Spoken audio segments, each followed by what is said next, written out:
Happy Friday. It's September, you guys. And for the first time in as long as I could remember, I have not had to have my air conditioner on. Does that mean that we're seeing signs of fall? I hope so. Today's episode will be a menagerie of items, from recipes to home cleaning tips to my exciting news of the week, what I've been doing, what I've been watching, and of course, we'll have reality TV updates and Bravo news to cover. So it's a lot of information. There's a lot going on this Friday, and I am going to jump right on in and get started with the Grape Stomp at Europa Village that I attended last week. Now, this was a members only event that was held in the Vienza outdoor area, and it was a cute and fun event. It was all grape themed, obviously. And the idea was to go and have a nice meal, enjoy some music, some, camaraderie, stomp a few grapes if you felt so compelled. And it was all of that and more. Listen, we ended up meeting early at the Vienza tasting room so that we could have a couple of glasses of wine before we started the event, which was going to be outdoor.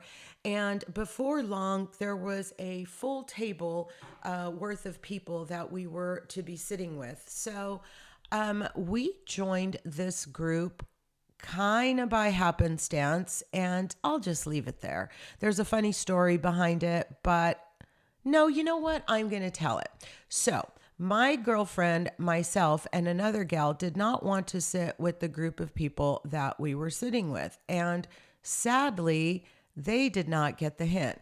So they were all holding a space for us. And one of my friends felt really bad that, we really didn't want to sit there. And so then my other friend walks up, and it's outside, and it's set up really pretty tables with lanterns in the trees and lights because it was going to be a twilight event. And they had misters on because it was hot. Well, my friend walks up and looks around and says, "Oh my gosh, the misters, they're going to frizz my hair. I can't sit here," and use that as an excuse to walk away and go to another table. We found another table, sat down, felt like we had escaped the crazy, and one of the girls says, "Oh my gosh, all 7 of them are leaving that table and coming over here." So that didn't work out, and the group ended up joining us anyway. At the end of the day, it all ended up being fine. You just make the best out of a situation, and don't let people that don't jive with your vibe get under your skin. That's what I did. That's what my friends did. And we had a lovely time. So the music starts. They introduce the event and kind of tell us what's going to happen. We're going to have the opportunity to stomp some grapes. We're going to listen to some music. We're going to have some food. And then there will be a trivia contest surrounding grapes. And the winner will get a bottle of wine for every person at the table. So sounded like a fun evening, right? We started mingling. It was really cool. We ran into a few friends from the cruise, and I am right about this darn cruise. People are still buzzing about it. It's been almost 3 months, and everybody is still kind of on a natural high from the whole thing. Anyway, I ended up going over to film some of the people that were stomping grapes. It was really cute, and you could tell that they were getting a kick out of it. It wasn't what I wanted to do, but maybe sometime in the future. So my friend and I wandered around. We mingled among the group, and then we made our way back to our table after having gotten our free glass of wine. Everybody got 1 ticket for a glass of wine. And once our table was called up to eat, we walked up. Now, all of this time that you're waiting, you're enjoying your wine, the music's playing, it was good music. The DJ had it at the perfect volume that you could still hear one another, but if you wanted to just sing and dance, you weren't so loud that you embarrassed yourself. I'm that girl, which is why I notice those kinds of things. So eventually our table did get called up to go eat, and it was a buffet style dinner, completely featuring grapes. So there was a grape focaccia, there was a lovely spring green salad that had some sort of a grape something dressing that was pretty yummy. There was a pasta that was lovingly smothered in cheese and garlic and had little pieces of tiny grapes in it. And then there was a chicken, and I called it pink chicken because of course it had grapes in it, and I guess the purple grapes had turned the chicken a kind of sort of hue of pink, but the flavor was delicious.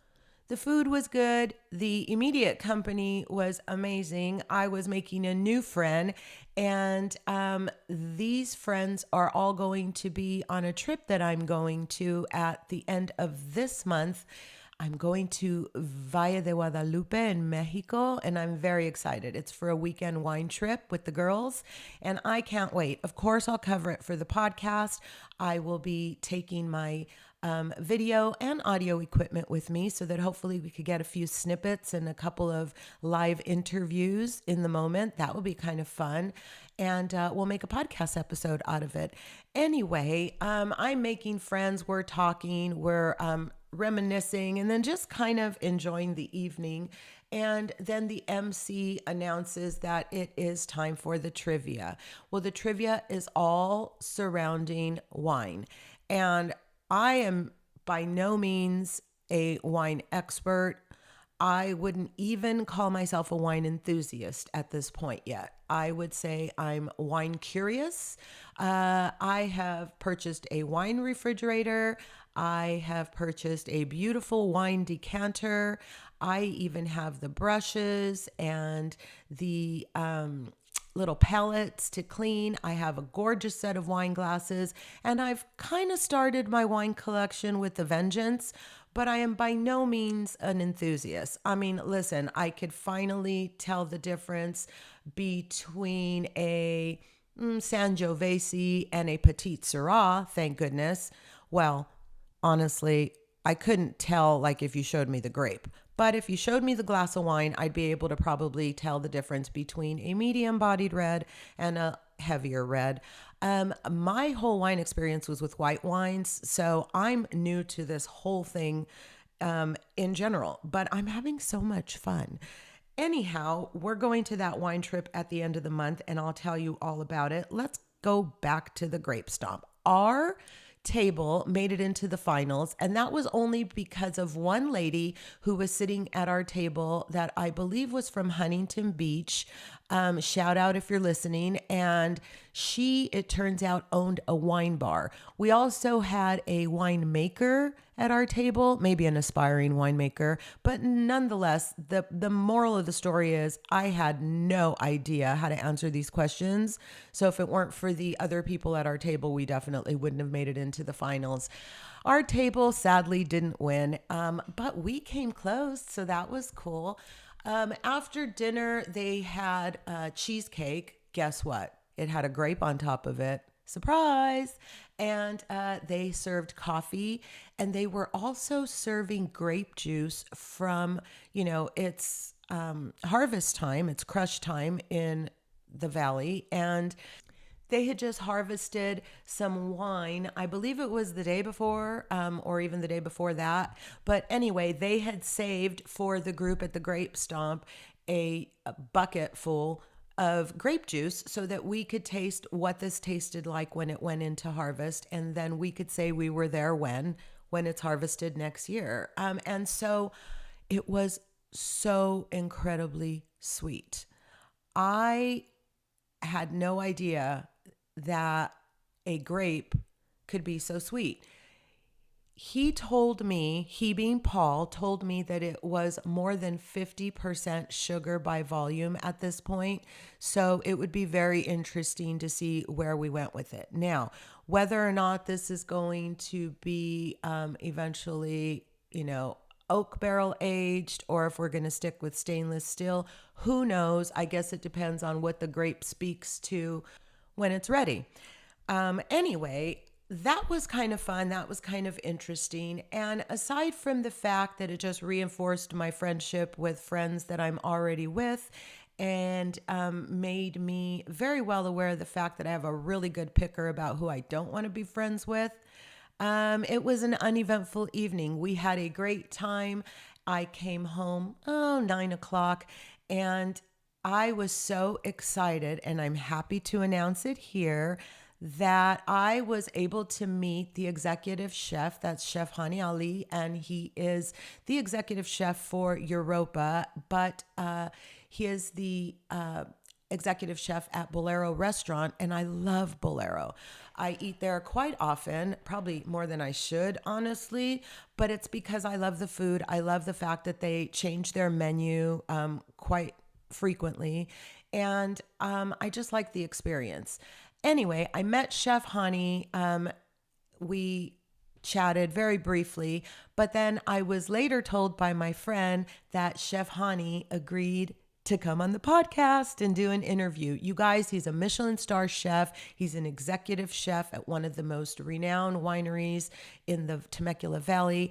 I am so excited. I can't wait to get him on the podcast and bring all of that to you. But that was an amazing takeaway from a wonderful evening. And so that was the Grape Stomp at Europa Village. And then last weekend, we headed down to Vail Ranch and we hit up Marshall Stuart Winery. I love Marshall Stuart. I was fortunate enough to be introduced to both Marshall and Shannon Stewart. Shout out, you guys. It was lovely to meet you. Everybody, like I said, is in the middle of harvest. They were having a barrel tasting. It was 4 different options for $10, and there was a fundraiser also going on kind of simultaneously. They had music on the inside, music on the outside, and I cannot believe how crowded the place was. There were a few vendors set up. I think they were doing hats and permanent jewelry. It was crowded. People were, bachelorette partying and pre-gaming. We got there at that time of the evening. We were meeting friends for like pre-dinner glass of wine. And we got there at that time of the evening where it's almost dangerous. All those people have been, wandering around the valley, wine tasting, and everybody is a little lit at this point. But no harm, no foul. We had a great time there. Marshall said that he'll come on the podcast after Crush. He's in the middle of harvesting himself, but we can hope to have him on hopefully sometime around Halloween. So look out for that episode as well. You guys, this has been a very fruitful week for the podcast. Not to mention the Behind the Velvet Rope host, David Yontef. I had him on the podcast, I think it was last week. And that episode is really doing well. If you haven't heard it, go back and listen. David says he'll be back on the podcast. I'm going to hold him to it. In fact, I'm going to reach out very shortly here to get him hopefully on calendar for another visit. And what else is going on? Well, this weekend, we have the Del Mar Food and Wine Festival. It actually started on the 10th of September and goes through the 14th of September. It's not for the faint of heart. Tickets are anywhere from $300 to just under $1,100 a person for like the pass. And then there's all kinds of little side events that will, get you going for other amounts as far as tickets. But there's a lot of cooking demos. There are some tastings. It looks like it's going to be a really fun weekend. Who knows? I may find my way down there. And if I do, I'll bring it to you. But this was the most exciting news of the week for me. Temecula Passport, my new best friends, shout out. They were having a $25K giveaway whereby they were handing out over $2,000 by my calculations worth of prizes. Now they were giving out, Temecula Passport is the Instagram group that has those passports that look like passports. They say Temecula Passport, and inside of them is the name of all the wineries in the Temecula Valley, along with the cute little space for a stamp and some notes. These things are so cool. Here was my idea. I was going to reach out to Temecula Passport for a collaboration because I think it would be amazing to follow my journey around getting my passport filled. And that's all I wanted. Can I please get a passport? I think they're $20, something like that. And in return, I will, shout out your Instagram and all of those things. Well, that's what I thought I wanted. And so, anyway, they were having a 25K giveaway to celebrate their followers, and they collaborated with a few other places in Temecula. So I signed up for the giveaway and I won the contest, you guys. I could not believe it. I was so excited. I check into my Instagram one morning, and all of a sudden I see this 3, 2, 1 and an explosion with confetti. And I see my Instagram profile picture and it says, "You're the winner." You guys, I won so many things. I'm going to tell you what I won. I won 2 Temecula passports. I won a hat with a kit that comes with it from Weldon Wool in Temecula. I won a Peltzer tasting for 4. I won a $100 Corbeau gift certificate. I won a $250 crush certificate. Sorry, $275 crush certificate. And I won a Vine van tour valued at almost $1,300 for 8 people to go on a tour of up to 4 wineries in the valley, including tastings and a charcuterie. I was screaming in my office. I did not know what to do. I was so excited. I never win anything, and this was exactly what I needed, because this is the exciting news that I have been waiting to tell you. Our podcast is heading into the fall and winter with a series completely surrounding and focused on the Temecula Valley. Wineries and all other things we're going to visit, podcast, focus, frequent, friend, and I can't wait to bring you along. So this was a great start. I have basically a roadmap as to where to start. Do I start with Peltzer? Do I start with Corbeau?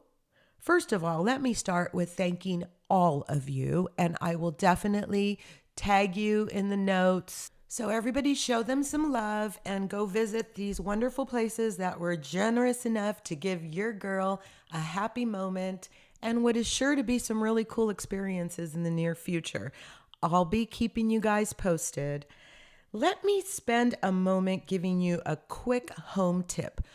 Some of you are avid users of my Make It Home general all-purpose cleaner that I use for everything from cleaning my counters to, it's replaced my furniture polish on pretty much all of my surfaces. But I found myself still using harsh chemicals for my windows. So I set out to find a window cleaner that was natural, and I'm all about saving money on things that you use all of the time, but lowering the level of toxins that are brought into the home. And so I found my new Make It Home window cleaner, and I'm going to give you the recipe. Are you ready? Here you go. It's 1 cup of white vinegar, 1 cup of either boiled or distilled water. If you boil it, obviously let it cool down. 1 tablespoon, I use 2, of rubbing alcohol. And then 4 to 6 thyme sprigs, thyme, the herb. So what you do is you grab your thyme sprigs, you bruise them a little, kind of just by smacking them in between your hands. You put them into your little spray bottle. You add all of the other ingredients, give it a good shake, and then just let it sit there for 24 hours. After 24 hours, give it another good shake, spray, wipe using a lint-free cloth. I always buy those big packs of yellow cleaning cloths at Costco, and I use them for everything. That'll work. In a pinch, you could even use newspaper. Just make sure you shake it before you spray because the stuff does settle. No streaks, no joke. Now, if you guys are worried about the smell of vinegar, do not worry. It dissipates as soon as it dries, leaving behind no odor at all. Only clean windows. Try it and let me know what you think in the comments.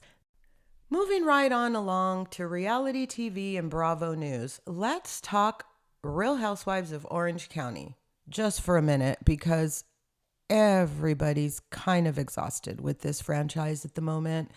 We're all hoping it gets better for the second half of the season and that we can all get off of podcast gate or whatever the hell we want to call it. But who knows? This stuff might follow us around for a while. Anyway, there is something brewing in real time because it appears that Shannon is now following Katie, but Emily unfollowed Gretchen. None of this makes any sense. Oh, and yes, in other news, Tamra has followed Katie and has kind of become somewhat of a Katie stan. What is going on there?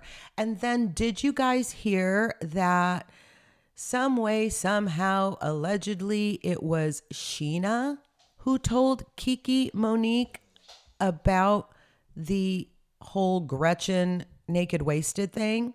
Well, Sheena called bullshit on that and came after Teddy Mellencamp with both barrels on her podcast this week, saying essentially that she is done not sticking up for herself and that it is alleged defamation and that she will not allow people to continue to spread lies. Sounded a little bit like a cease and desist without the formal letter, if you ask me. Okay, I guess this 40s Sheena is no wet blanket, or at least that's what she wants us to perceive. And so far, so good, Sheena. All right, let's move on. Hey, wait. Do we think Sheena Shea is trying to posture for a position in Orange County? Well, I don't know. There have been a couple of grumblings about that, but there was also a rumor going around that Lala was going to be full-time on the Valley, but Sheena wasn't. And then Sheena allegedly went on to clarify that that was not true and that we will, in fact, see her on reality TV. So I don't know. I think this is much ado about nothing. And listen, they say even bad publicity is publicity. So maybe she's just trying to stay in the news. Who knows? This was a lovely and very, very clever way to do it. Cross on over and become a topic on a Housewives show. Let's move on to Real Housewives of Beverly Hills. Did we hear Bozama and Keely are engaged? Congratulations. Now, for those of you who are saying, what the hell are you talking about? They had not even said that they loved each other at the end of last season. Well, we're not privy to their personal life, and as People magazine will tell you, they are happily in love and engaged, planning to spend the rest of their life together. Congratulations. We'll see how this plays out on the upcoming season of Real Housewives of Beverly Hills. I believe filming just wrapped last weekend, and that takes us to my next Beverly Hills topic, which is the grand and fabulous wedding of Mauricio and Kyle's daughter, Alexia. Yep, they finally had the big wedding and it was beautiful. She looked absolutely stunning. There are pictures of Mauricio crying when he sees her, and we see a lot of loveliness. We see that Erica's there, Teddy's there. We see that, who else was there? Oh, well, I guess it doesn't really matter because what really matters is who we didn't see there. Dorit. So if there was any question as to whether or not Kyle and Dorit have mended fences, if the wedding guest list is any indicator, then the answer is no. You know who else wasn't there? Sutton wasn't there, but we kind of could have guessed that one. That's it. Let's see what happens with the Real Housewives of Beverly Hills. I cannot wait to see the dynamic that Rachel Zoe brings to the franchise. I really, really hope that it is refreshing and rejuvenating because that franchise really needs it. Let's talk New Jersey. Okay, still no updates on New Jersey. No release date. There's word that they're test filming, and then there's word that they're not test filming, and then there's talk that Melissa and Dolores and Marge are back. And then there's talk that that is not true because Teresa would be test filming and she was out of the country. We don't know what the hell is going on with this franchise. I believe that we will find out at BravoCon once and for all.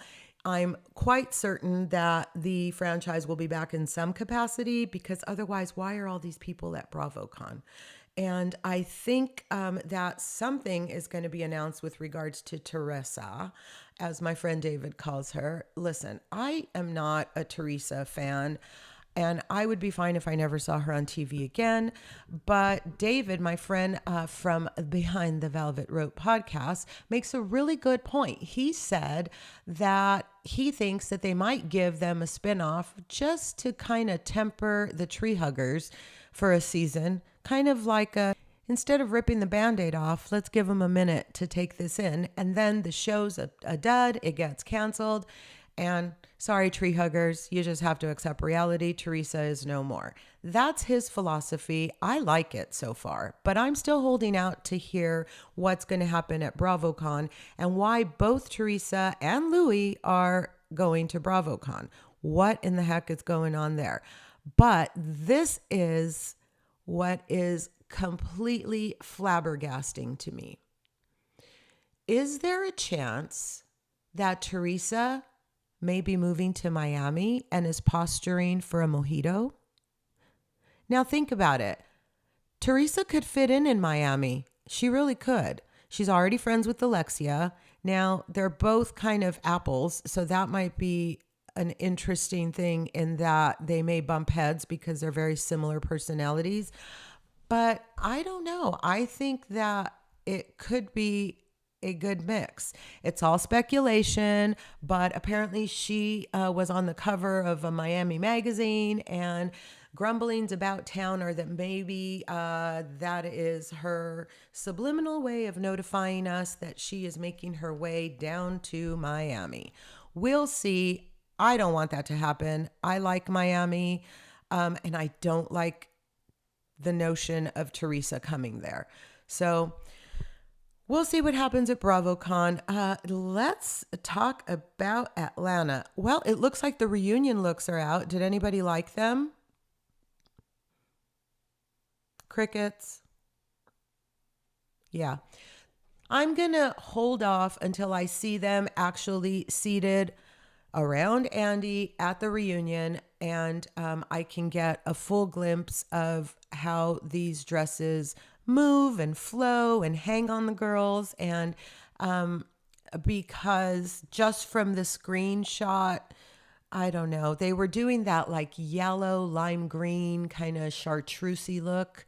And I like the color scheme good enough because they all are very melanated, beautiful women, and those colors just pop and look gorgeous. But you know, I said it before and I'll say it again. Atlanta has its very own fashion sense. And oh my gosh, insert scream. I cannot contain myself. We are 5 days away at long last from the start of the Real Housewives of Salt Lake City. Thank goodness. How was I going to get through the month without the likes of Mary? I miss her. I miss all things Salt Lake City because I think we need the quirkiness and the juiciness that comes with that franchise. I think that Miami has been, you know, some of you love it, some of you hate it. I personally am liking it, although there are certain people that I would like to do without. And I'll just save that for a Miami podcast. We won't get into that here. But Orange County has been really dark and kind of one note thus far. And so I am longing for the zaniness of Meredith and Lisa. And gosh, I'm even missing Heather Gay, you guys.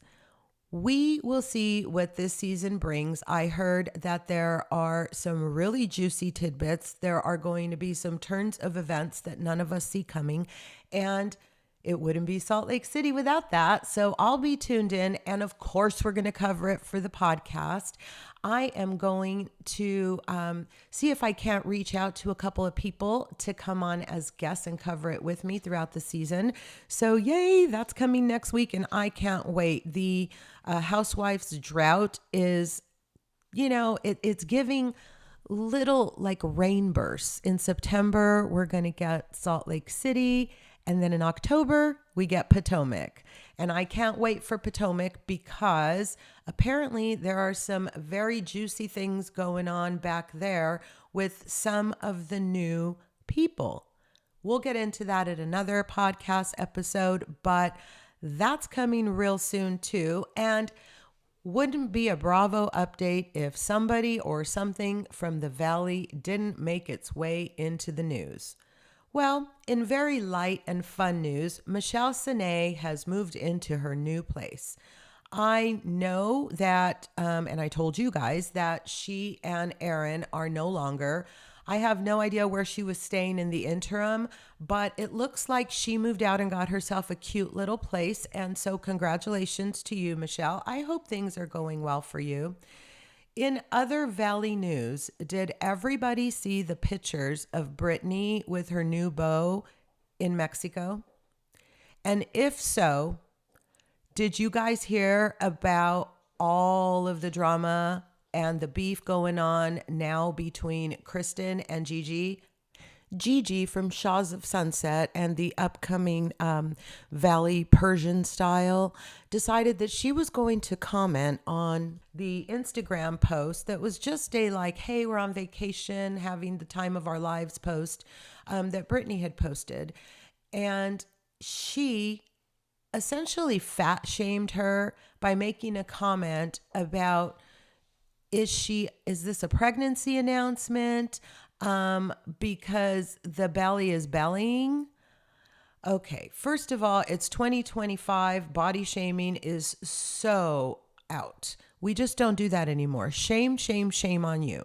Secondly, good look on my friend Kristen, who knew that Brittany was out of town and probably unplugged and had no idea that this was going on.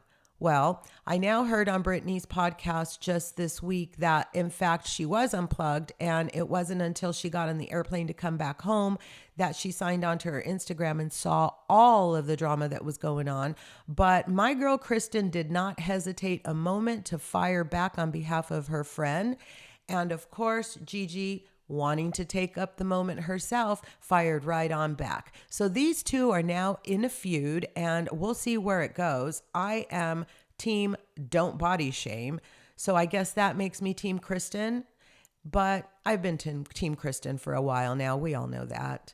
And let's see what happens on the Valley, because people are saying that there was a rumor earlier last week that Lala was coming back full time, but Sheena was not, and that there is trouble in paradise.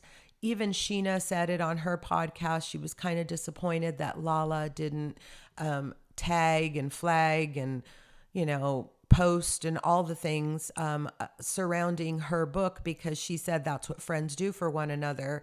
This is giving fracture in the friendship to me.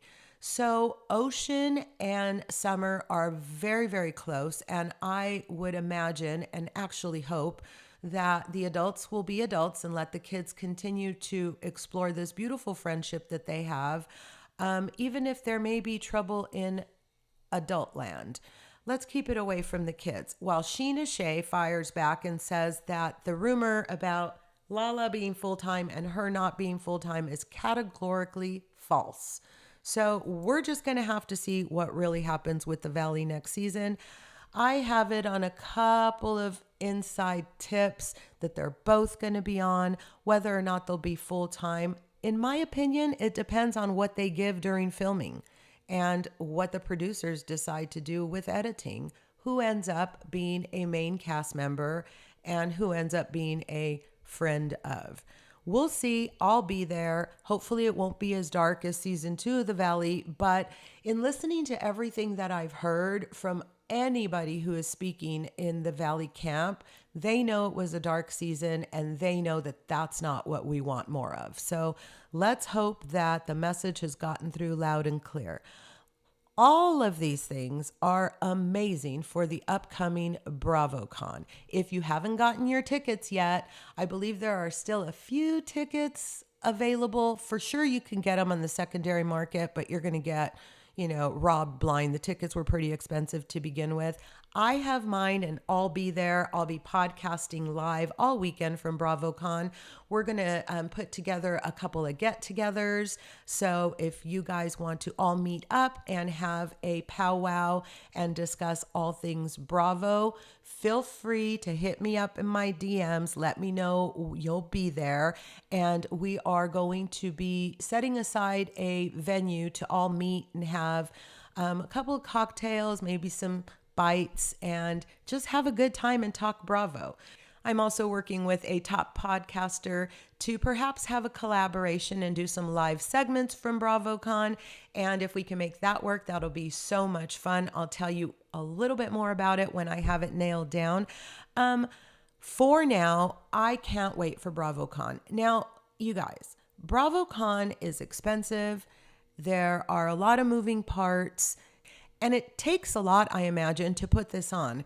So I don't know why, but for some reason, I have this sneaky suspicion that this may or may not be the very last BravoCon.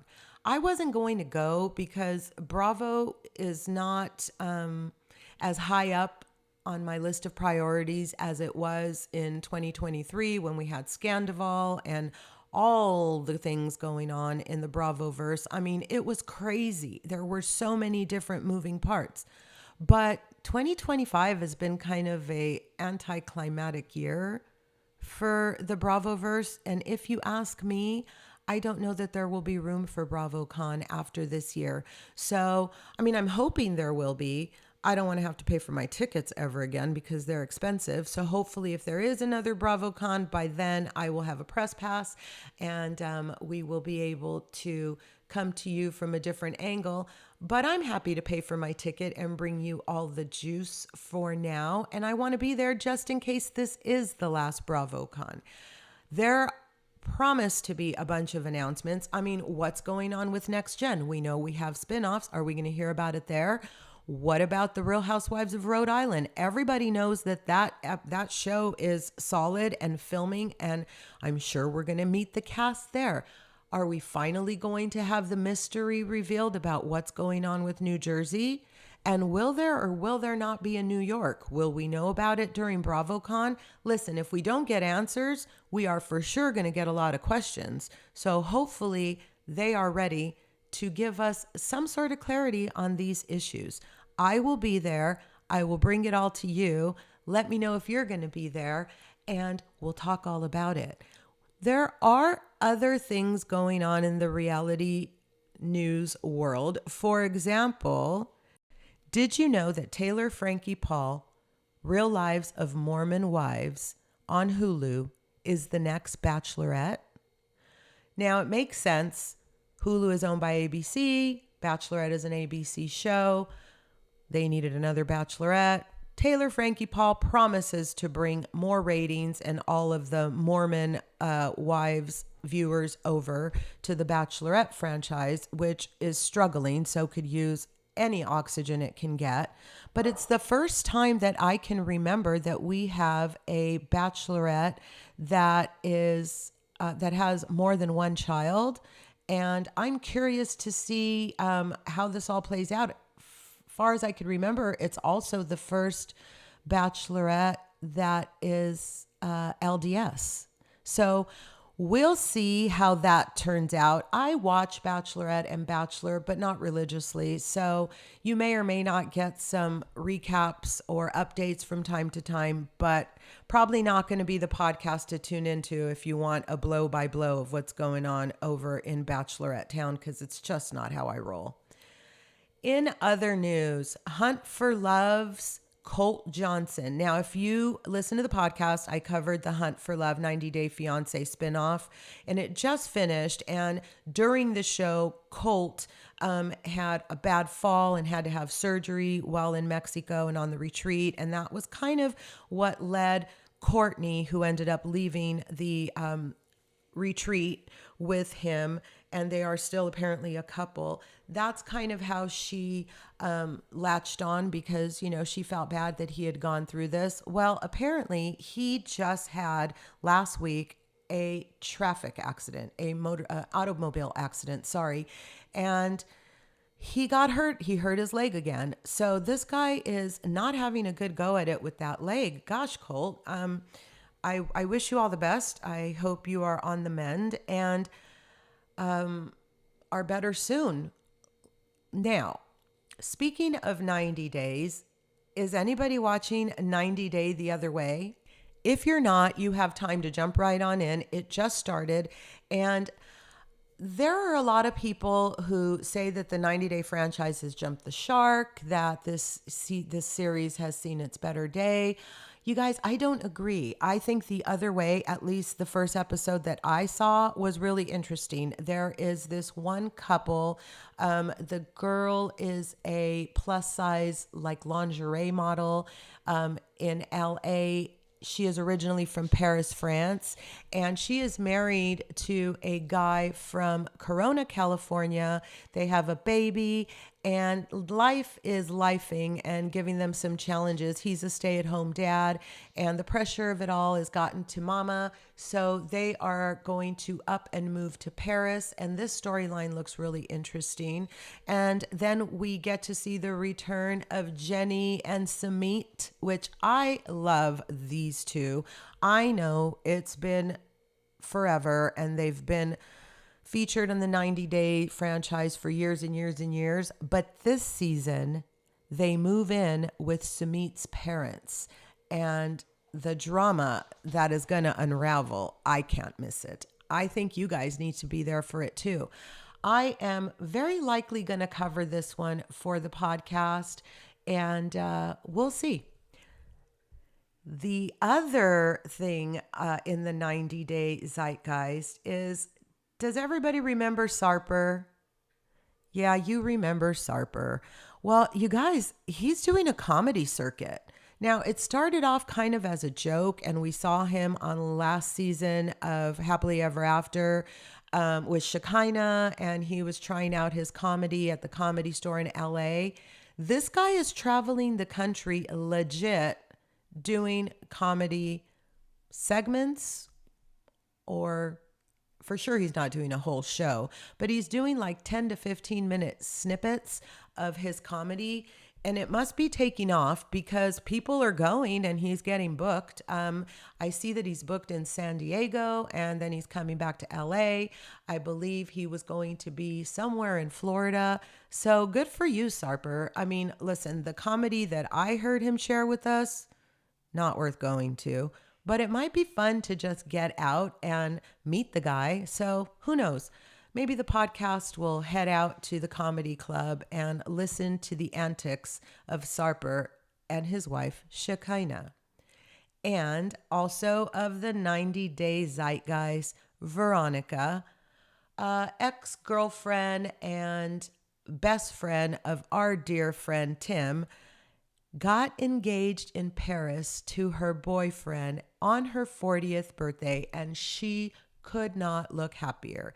I am super happy for this girl. She's been looking for love since the beginning of time, since we first saw her surface when Tim was with Bloody Jennifer, that first fated season that he went to go see her in Colombia and gave her the engagement ring that had once belonged to Veronica. Veronica has been a ride or die friend. Some people have said that, you know, she was thirsty and that's why she clung to Tim. I honestly think they have a legit relationship, and I am so happy for her and her hubby to be. Congratulations, you two. And also in the 90 Day finance, oh my gosh, in the 90 Day Fiancé universe, Happily Ever After started again We have season 8, episode 1, I believe, that just started. And let's watch. I haven't even watched it yet. I'll take a look and I'll let you guys know if I think it's worth the watch or if I even want to attempt to cover it for the podcast. But I am going to reach out to a friend that I made over the summer that shares my love for TLC and see if maybe they may not want to join me as an occasional guest to cover these shows. So I'll let you know what happens with that. And let's move on to what I've been watching. Now, we talked about the drought in Bravo Land, and honestly, it's led me to so many good shows. The one that is everywhere and that is pretty obvious is a little show called Unknown Number, The High School Catfish on Netflix. This is the documentary about the young started off a middle school girl named Lauren and her boyfriend, Owen. They were a cute couple. They were young. And all of a sudden, they started getting these texts from an unlisted number that originally were somewhat benign, like, you can't have him. He's my boyfriend, blah, blah, blah. Break up with him. And then they stopped for a while and then they started again and they got incredibly graphic and inappropriate. I think the kids were maybe 14 at this age. The schools got involved, so on and so forth. I'm debating whether or not to give you the spoiler. So I'll tell you, if you have not yet watched this, watch it. The unveiling of who is actually behind all of this left me virtually speechless. So if you haven't watched it, I'm going to go ahead and tell you who it was. So you might want to skip ahead. Let's call it 30 seconds. You guys, it was the mother of the little girl that was sending her own daughter these horrible, just traumatic, nasty texts, including kill yourself. And the lady ended up serving time. It's a really, really good documentary. I feel that she should have served a lot more time than she did, but I urge you to go back and watch it, and I'm going to leave that there. Let's move on to Love Con Revenge. I also binge watched this over the weekend. I wasn't feeling great. I was a little under the weather, so I decided to just kind of lay low, but it gave me the opportunity to binge watch this Love Con Revenge series, and this was, I think, 5 or 6 parts, and it was about basically romance con artists, people who will ingratiate themselves into your life for purposes of robbing you blind. And there are several different examples of this. And in most of those cases, spoiler alert, they never get prosecuted. So that was the downside. The upside is the people behind this docuseries did it for purposes of exploiting and exposing these con artists in hopes that it would help save someone else in the future. So I thought that was, a very interesting watch, nothing too painful. And I'm a little bit embarrassed to admit it, but I did watch Love Island. So when Love Island first started, I was watching it because there was nothing else on TV at the time. And then I left for my trip to Europe when it was like in the throes of 4 or 5 episodes a week. And I knew that was going to be way too much to get caught up on. And oh, by the way, I don't even really like this series that much. I like the fact that it's like Survivor meets Bachelor in Paradise. I like the game component to it, but it definitely is not, for those people looking for something deep and meaningful. And so when there's nothing else on, I tune in. And when I got back from Europe, I caught up on everything else. And then I think it was last week, there was just nothing on TV. And I went back and started watching. And damn it, if it didn't reel me back in again. Mainly because of what was going on with Nick and Olandria. Are you kidding me? Nick Olandria is a thing? I had no idea. We all know that Amaya Papaya and Brian were the winners. And if you don't, oops, sorry, spoiler alert. But yeah, they won, and I thought they were adorable. But it turns out that they broke up last month. If you're listening to this in real time, that would have been August. And they're no longer together, which kind of bums me out. There's not a lot of explanation about what went wrong between the two of them, but they're just no longer together. Nick and Olandria, however, made their red carpet debut this week at the MTV Music Awards. So we know they're still together as of the taping of this podcast. And that is the most shocking of all shocks to me, because I thought for sure that these two were just kind of getting together to stay on the show. And it turns out they're super adorable together. So good luck to you guys. And I wish you all the best. And that's it for Love Island. Now, what am I watching right now? Well, the Charlie Sheen documentary just dropped this week, and I am glued to the television. I can't wait to be done with this podcast so I could go finish watching it. It's a 2-part documentary. I love the way it was done. The cinematography is amazing. There are tons of flashbacks to old movies. There's a lot of old family Super 8 video footage.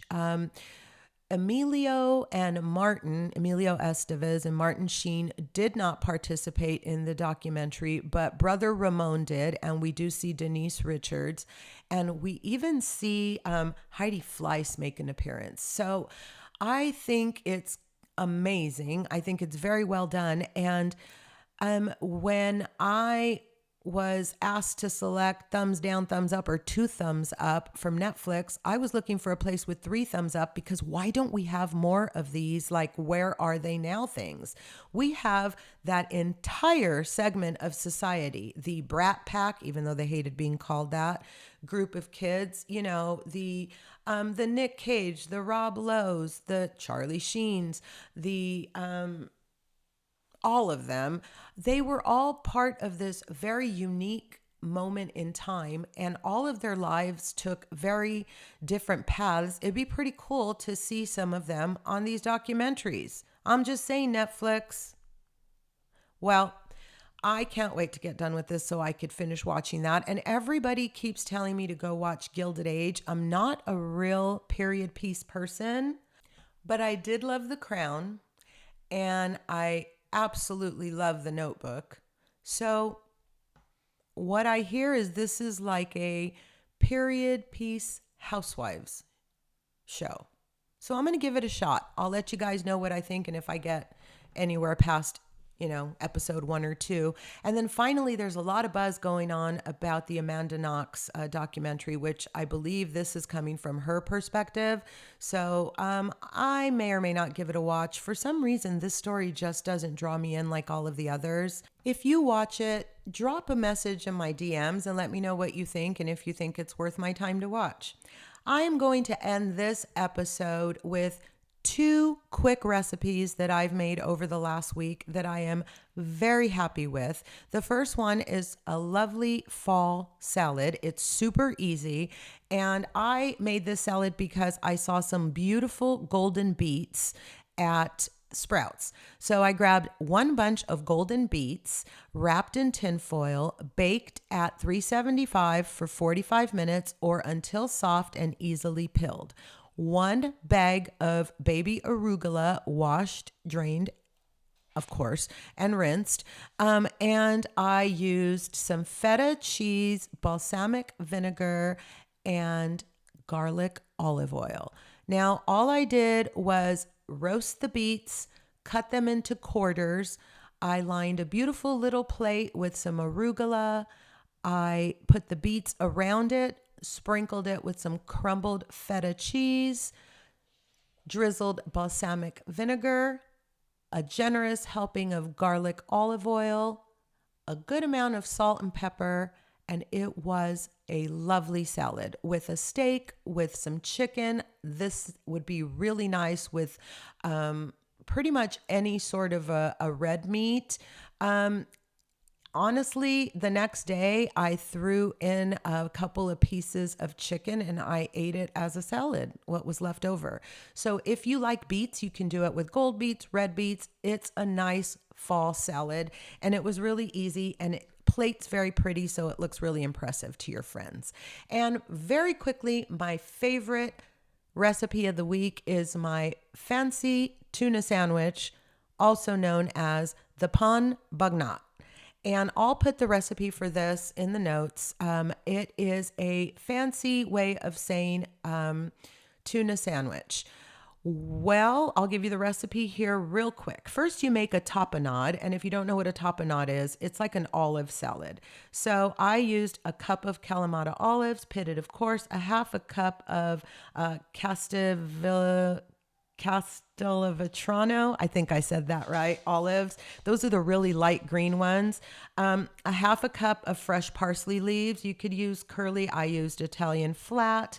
A quarter cup of extra virgin olive oil. Use a good olive oil for this. 2 tablespoons of capers, rinsed and drained, and then 2 to 3 anchovy fillets. I know most people hate anchovies. Trust me, you're not going to taste them. Put them in there. You will need them.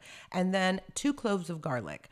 So you take all of your ingredients, you throw them in the food processor, and you pulse until you have this finely chopped mixture, and then you set that aside. And then for your sandwich, you're going to want to get 2 7-ounce jars of a good tuna packed in olive oil. I like to get the jars of tuna.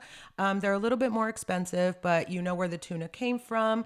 They are in beautiful chunks, higher quality, and I got mine at Barron's. You can get them at any of the specialty food stores. You're going to need 2 more tablespoons of capers, another quarter cup of the Kalamata olives that you're going to roughly chop, and then another 3 or 4 tablespoons of parsley chopped. You're going to need a couple of tablespoons of extra virgin olive oil, 3 hard-boiled eggs, champagne vinegar or lemon juice. I use lemon juice. A bunch of arugula. It's arugula day. And some salt and pepper. And of course, 1 baguette. I got the thin, rustic, long baguettes. And they have them 2 in a pack at Costco. You can get those, or you can get any sort of hard baguette that you'd like to use.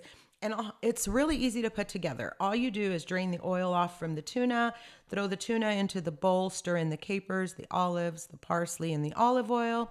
Hollow out a little canal in your baguette and spread about a quarter to a half a cup of the tapenade on both sides of the bread. And then on one side, you're going to put your sliced hard-boiled eggs, and you're going to put your tuna mixture on top of that. Drizzle it with a good amount of lemon juice, and then you're going to put a bunch of arugula on top of that. It's going to look ridiculous, like you're not going to be able to close the sandwich. Just stick with me. I promise it'll work. And then you're going to season with salt and pepper. Then you're going to, oh, by the way, you want to compose this sandwich on a really large piece of plastic wrap. And then you're going to close the sandwich, press it down, and wrap it really tightly with the plastic wrap. I double wrapped mine. And then you want to just leave it in the fridge for anywhere from 4 hours to overnight, and then slice it up. I sliced mine into 6 little slices. A little goes a long way. It's very rich, amazingly delicious. The next day, all the flavors meld in. The bread is nice and soft. It makes a lovely lunch sandwich. Pair it with a soup or a salad for dinner. And of course, a nice glass of rosé, or this would probably be lovely with a Chardonnay as well. Well, phew, that was a lot. You guys, I hope you enjoyed this episode. I'll be back next week with the Real Housewives of Miami, the Real Housewives of Orange County, God help us all, and anything else that might come up as I am here living on the verge. Have a good weekend.